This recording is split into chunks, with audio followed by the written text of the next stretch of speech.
রাকিব ছিল একটি ছোট গ্রামের ছেলে। পড়াশোনায় ভালো ছিল, কিন্তু গ্রামের স্কুল থেকে শহরের বড় কলেজে ভর্তি হওয়া তার জন্য অনেক বড় চ্যালেঞ্জ ছিল। পরিবারের আর্থিক অবস্থা খারাপ। তবুও সে স্বপ্ন দেখত, একদিন সে একজন সফল ইঞ্জিনিয়ার হবে, একদিন সে শহরে গিয়ে একটি নামকরা কলেজে ভর্তি পরীক্ষায় অংশ নিন।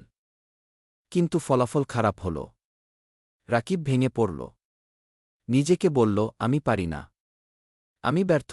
ঠিক তখনই এক বৃদ্ধ লোক রাকিবকে পাশে বসিয়ে জিজ্ঞেস করল, তুমি কেন কাঁদছ? রাকিব সব বলল।